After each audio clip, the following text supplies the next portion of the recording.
Welcome and thank you for joining me. This is Laurie of Laurie's Heirloom Sewing. I'm going to go ahead and show you what I've been working on, and then we're going to pick up on the McCall's accessories pattern 2947, the apron that we've been working on. This was a special request and I kind of had to get it done in a hurry, and I have a loose thread here that I will trim off later. But I had a request to make a tote bag. This is a gift that will be going to a recipient overseas for Christmas, and that's why it had to be done quickly. I lined it in that little check flannel, and we'll talk about that in a minute. And I put a couple of, just a divided pocket in the interior. I did buy, this is a set of fat quarters that I cut into strips and then just stitched together. And then I made a little key fob that clicks to this little guy right here on the outside. That was a special request as well. And my hands are so cold. I just got back from walking Bam Bam, and it's cold out here in the Pacific Northwest. But anyway, so she's got the key fob and the little clicker thingy, and I did a reverse strip on the handles. So we have one handle with this fabric as the predominant fabric, and then this one obviously is the other handle with a strip of the, I'm trying to get in there, coordinating on the bottom part of each. So that's the main bag. And then this was the main request right here. I have got threads everywhere. She saw my daughter had one that I had made for her and decided that she wanted one in her colors. So I used the blue flannel and then another piece of the fat quarters that came with this for the main interior and the outside. Obviously that's what that is. And then I just made some drawstrings out of just some basic white broadcloth. So that goes in there, and that's why I have been kind of tied up lately. I've had this project to finish because it has to go out this weekend, and today is Thursday. So moving right along on the apron, which I kind of had to just throw all the pieces to the winds here, and I'm hoping I can find all of them. Here we go. It's going to be kind of a jumble, but we do have the pockets completed. I'm saving this out. I wanted to do something with this little guy right here, little cow applique piece. I need to leave him over there where I can remember. Okay, this is the bib, and we've got that part cut out. I really need to just get myself organized. I really wish I could. These are the shoulder straps that I need to kind of straighten up, and that's the shoulder strap piece. I need to do a little bit better job cutting those out. This is our waistband, and that is where we are, my friends. That's where we are. So, and in case you're just starting to kind of check this out, this is our pattern. It's the McCall's Fashion Accessories 2947, and we are doing View E. And I'm kind of doing this blind. So there's, okay, I think that's View E that you're looking at. So that's that. This is an extra bunch of pockets I cut out. Waistband. I should have one bib. I don't need two. Major cleaning coming soon. Okay, and this is the other skirt for the other apron that I'm making. So we can put that over there. I have bib there. All right. So the last time I saw you guys, we had gathered up the waistband. And for a review, I did 2 rows of gathering stitches using the longest possible stitch that my Bernina 1080 will do. So the skirt is gathered. It's not gathered to fit the waistband yet, though. So the next thing that I need, well, right now I need to thread my sewing machine because I had to put blue thread in there. Okay, so when I put my thread on my sewing machine, I'll just repeat myself again. My thread comes off counterclockwise when I thread my needle. I'm not going to do that part just yet. And then my machine requires the use of a hook and a bobbin case. So when I put my bobbin in the bobbin case, the bobbin thread needs to unwind clockwise to me. So if I'm looking at it, it's going clockwise. And then I go ahead and thread it up like that.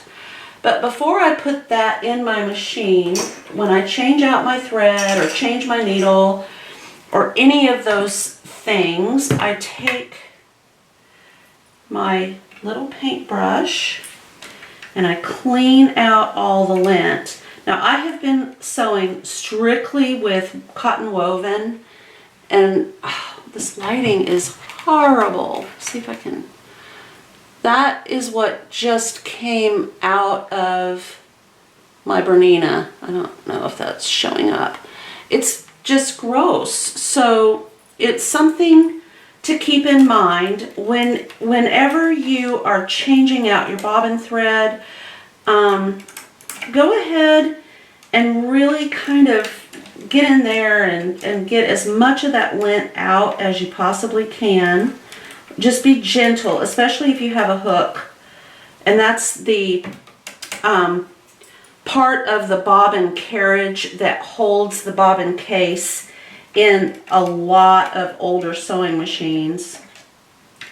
And I mean, I just take this really soft paintbrush that I don't use for painting and just kind of get as much of that yucky lint out as I possibly can. I just heard my phone beep. Okay, that's not what I needed to see, so fine. Okay, so now I feel confident that I've got most of the lint out and I can go ahead and basically put the bobbin case into the hook area. And now I will thread my sewing machine needle. I'm not going to wet the end of the thread, ever. I'm not going to wet my fingertips. I'm just going to run them down the needle. And that basically, for the most part, gets rid of static, which if you're trying to put a piece of thread through a needle eye and the needle is all staticky up, it's not going to happen. So I just do that. And if you know me, you know I have to wear glasses. I can't see very well. It's been like that since I was in the 5th grade, so it's not new. And I just kind of aim, oh, there's a piece of lint on the end of my thread. How funny is that? And I'm not at all surprised considering the condition. Oh, the other thing I do is I cut my thread at an angle. I forgot that part. Okay, so I don't like to waste thread either, but that's kind of an important little piece right there. Okay, and just if you manhandle the end of your thread, it's going to unwind. Especially if you're using a mercerized cotton, it's like you've got a very thin hair-sized piece of thread that has been wrapped over and over and over and over and over again with either a polyester or even another cotton. And that's what gives that mercerized cotton thread a little bit of stretch. Not a lot, but some. But it will just unravel on you. So that's why I try not to touch the very end of my thread when I'm threading up my needle.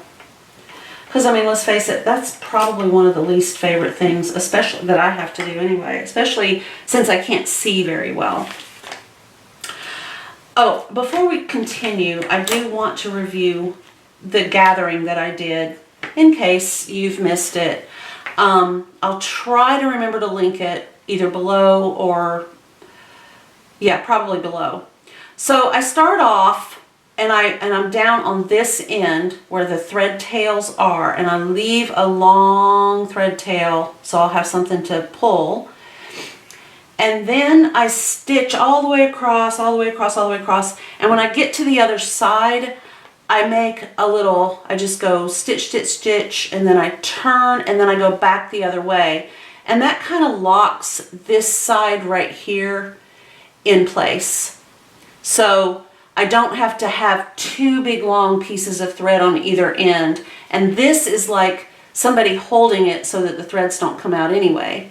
And then I can gather up, and I always pull the thread from the needle, not the thread from the bobbin.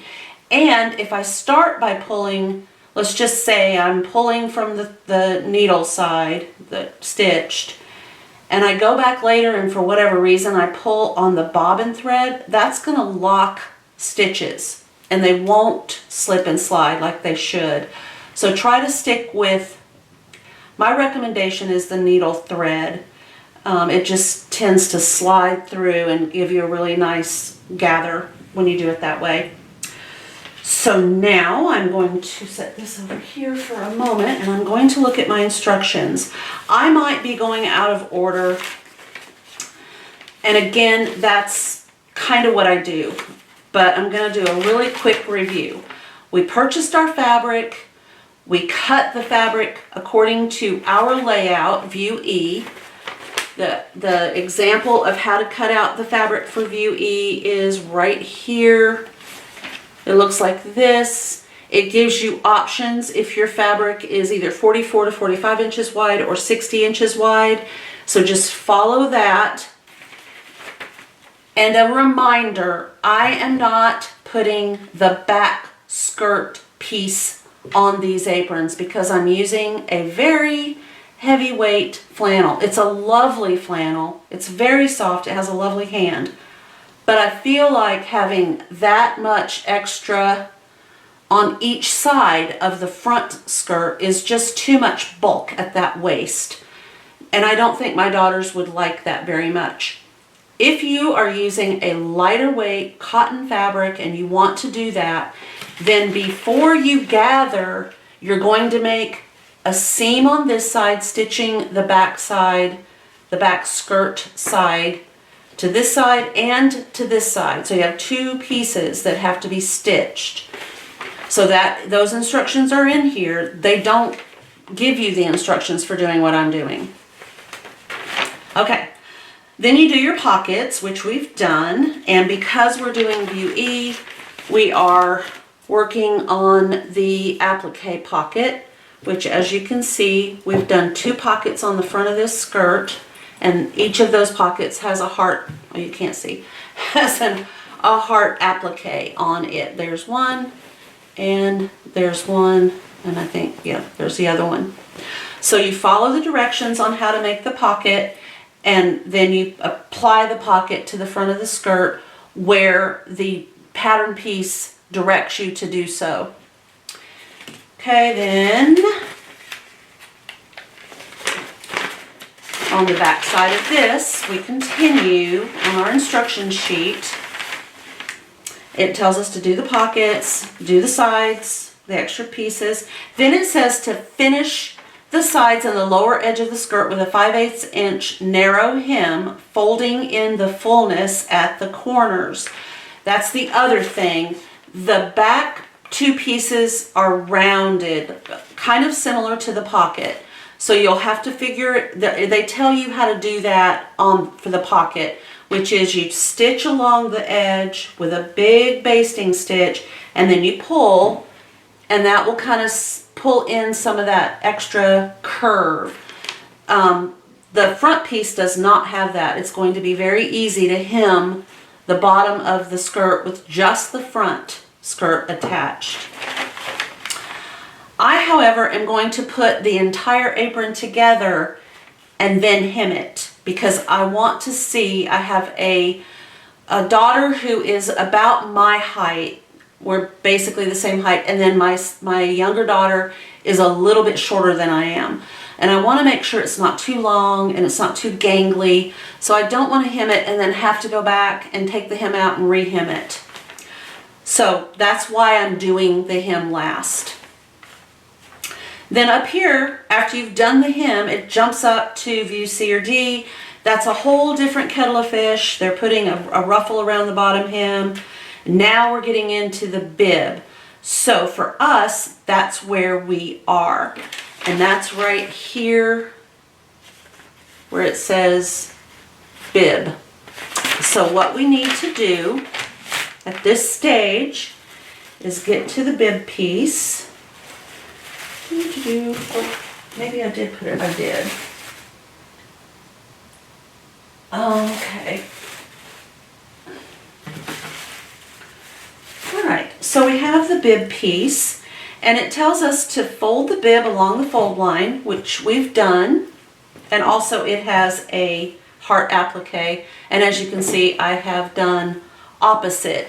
My pocket heart appliques are from the red fabric, and obviously the bib is from the flannel fabric. Alright, so the top of this is folded. That's basically the top. Okay, then it tells you to fold the bib along the fold line, wrong sides together, which is what we've done. And then you're supposed to press it and then baste these raw edges together.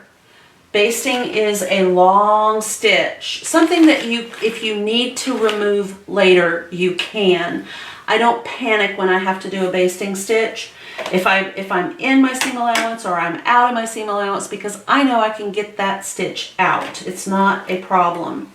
So I'm setting my machine for a long stitch, and I feel very confident that all my edges are together. If you're not sure that you're able to keep everything, this folded piece of fabric exactly the way it's supposed to be, go ahead and pin it or use your clover clips or whatever you have.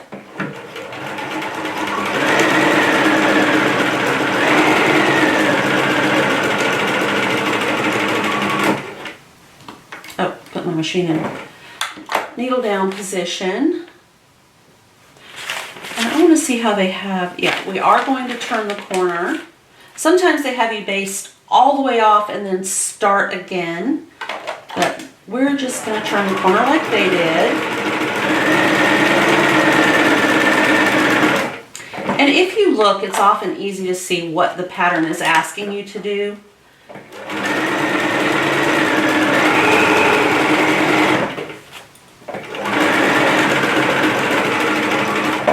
Okay, here we go. So we've basted those together. I am going to trim them down, but not close, because I want to be able to pull if I need to. And most patterns when you're sewing, almost all American patterns, some don't, but most set your seam allowances at 5/8 of an inch. And you can look for that information on the first page in the key, and it will tell you stitch right here. On a conventional sewing machine, stitch using 5/8 inch seam allowance unless otherwise specified, and then it'll tell you to use the guideline marking on the throat plate of your sewing machine, and that's often very easy to determine where that is. And if you need to put a piece of tape or a reminder or something on your machine, that's also okay. All right, so now we are back to the other side of, oh, here we are, bib. And then it says we have to keep reading because this is view C, this is view D, and then it's showing us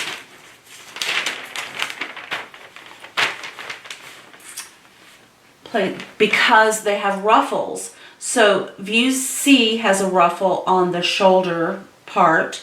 View D has a kind of a winged ruffle.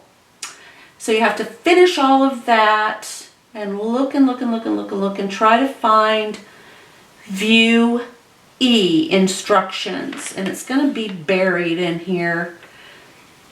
Okay. And sometimes it does require reading. Turn the strap. Okay, we're still for View E. Okay, so we've basically skipped ahead a little bit because I went ahead and did the applique, and that's where it brings us back from this to this. Fuse this and then stitch it. I did not want to stitch through both pieces of this, so I only stitched through one. Oh, it actually tells you that, so you are supposed to, which is really strange because here it's telling you to baste these two together, but then here it shows this open. So I think that's kind of a mistake. Fold the bib and then baste the raw edges together, but it also says that here. Okay, so now we need to pin the shoulder strap to the side edges of the bib, right sides together and matching the notches, and then stitch. Make a 5/8 inch clip on the shoulder strap directly above the bib fold. So that would be right up here where the fold is. Press the seam allowances toward the band. So you can see the shoulder straps are, and I had to cut so many of these because each of the aprons requires 4 shoulder straps, so each side gets 2. And the reason for that is you are going to stitch, I think these will be okay, starting down here at the bottom edge, and we're going to stitch up to the top edge, and then we're going to do the exact same thing on the other side.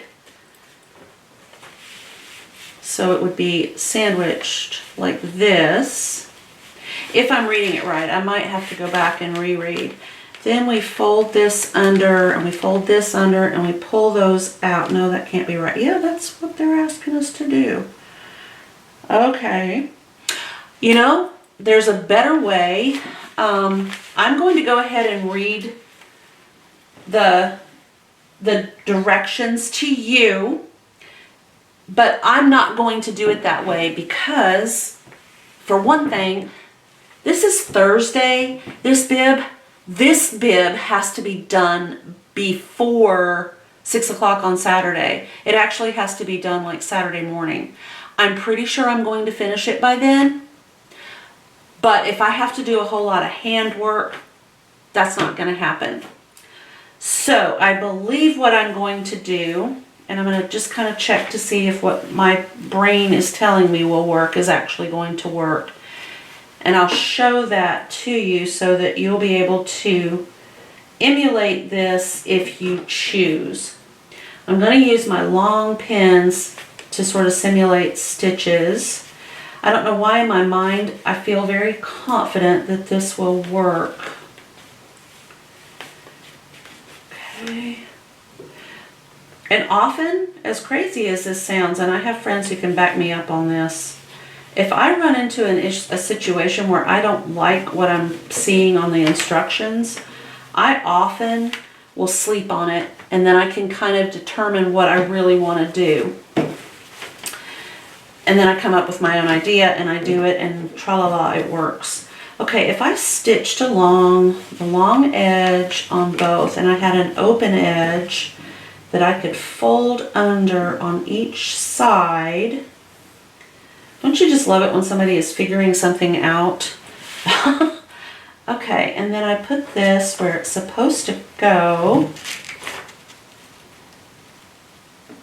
which would be right on that seam line, and then I flip this over, and we pretend like that is pressed, and we pretend like this is pressed, And obviously it has to be pressed pretty darn big, because otherwise your little heart applique is going to just disappear underneath the strap.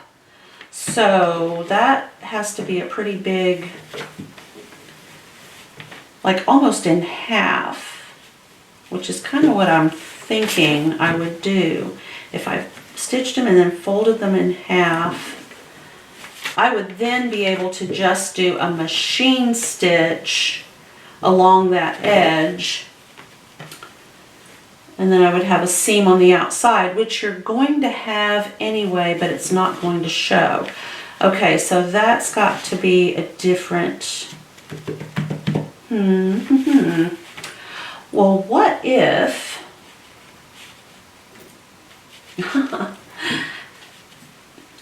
one of my favorite things to do when I'm making a bag is to fold and fold it in half. You know, the old handbag trick. Okay, that's going to be a raw edge. You know what I think we could do is I think we could actually flip this right sides together and stitch so we wouldn't have a raw edge. And then we could put, okay.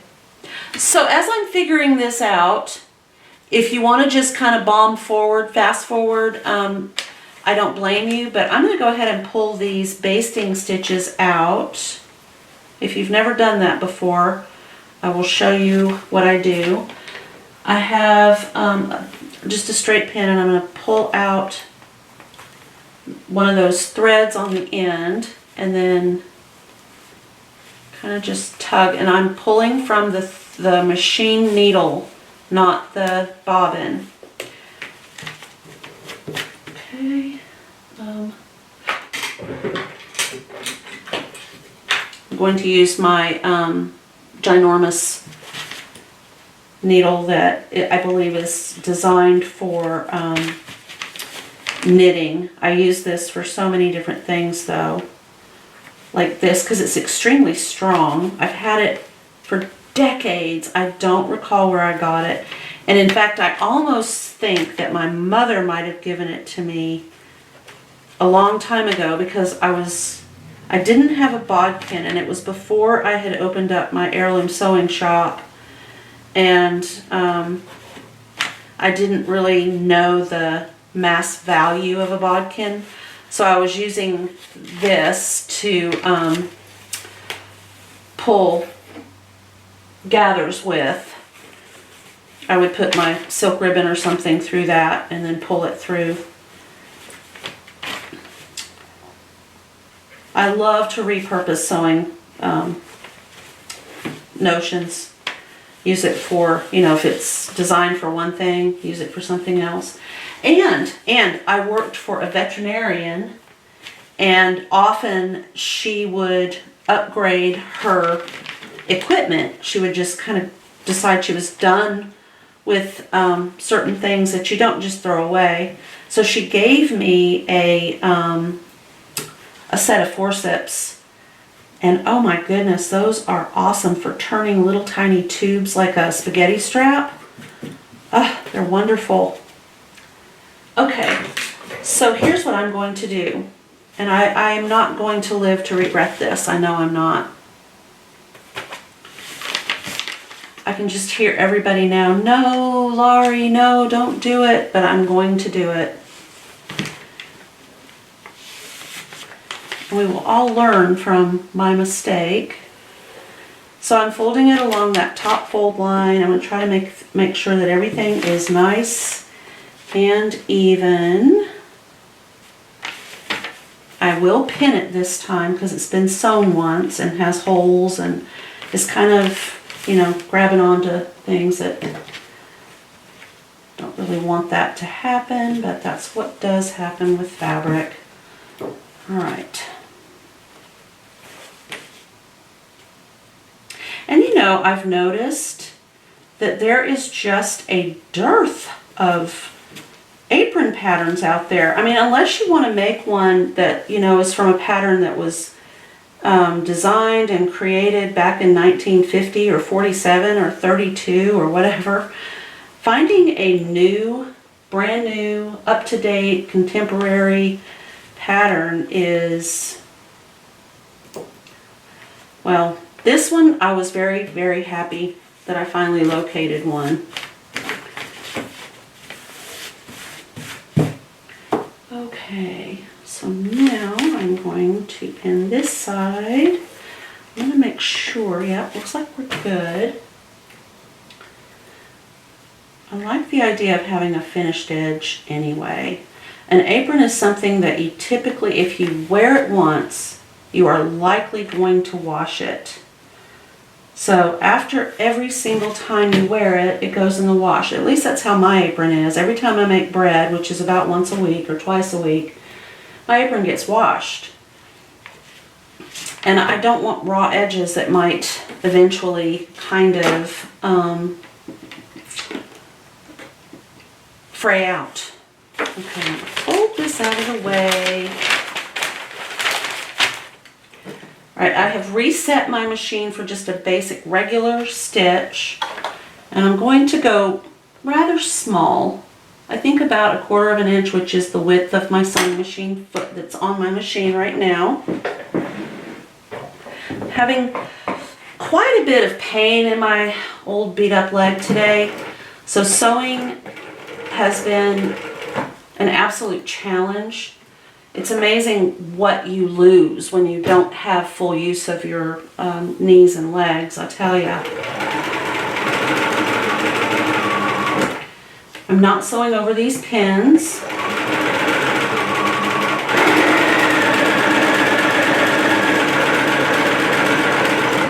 I might be sewing a little fast.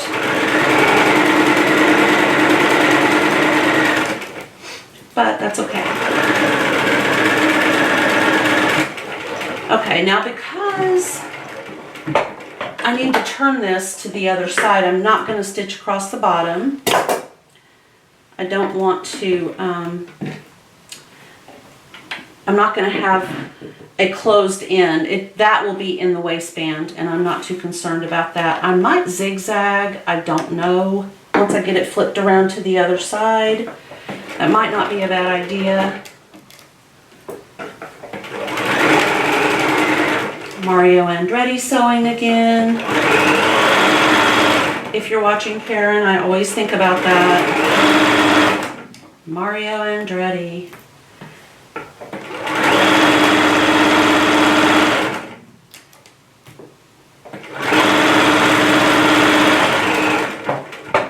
Okay. So now I trim that down. Okay. I like the way that looks, but I am going to trim off some of these little whiskers. I'm not too thrilled with those. This is a Kona cotton, and it's a wonderful fabric to stitch with, but it can drive you crazy with its little whiskers. Alright, so now we're going to flip this right side out. And I'm going to make sure that my corners are nice and pointy when I get them turned out. I don't want to clip those corners because this is a fold, and I would destroy, if I cut that corner, I would absolutely destroy the whole project. There'd be a hole in it. So I can't clip the corner, but I can really kind of get in there with my paintbrush or something and plink out that corner. Okay, here's my lip. Whoa! On the floor now, of course, because that's the hardest place for me to pick things up from. Oh my goodness. Yeah, that's not even gonna work, is it? Oh, ouch. Okay. Okay, sorry about that. A little bit of unpleasantness. Alright, so I'm going to take this little pointy tool here. Chopsticks work well. I don't like to use scissors because they really can poke right through your project, and then you've got to recreate it, which is not fun. I have some whiskers that are on the outside. That also happens. That's normal. Just take care and trim them down, and you'll be fine. Okay, now I'm going to go press this because I do want it nice and flat, and I want those side seams to be really, really pretty and flat. And so that requires a good press.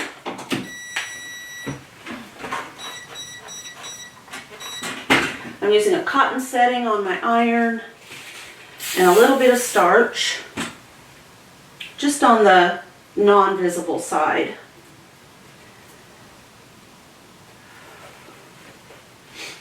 Okay. Kind of run your finger along that seam on the inside, and then you can press it out pretty. And the nice thing about having two of the same projects, guys, is the next one I make, I mean, I'm not going to be as pressed for time. I have to finish it this month. I need to get it sent off to my daughter before the holidays are over, but it doesn't have to happen as quickly, and with a whole bunch of other projects stacked on top of me. So I should be able to spend some more time with that one, and can help if there are some questions or anything that anybody has some, you know, I need some help with this, please, kind of questions. I just wish I could have everybody over to my house and we could just have a stitch party. That would be so much fun. Okay, so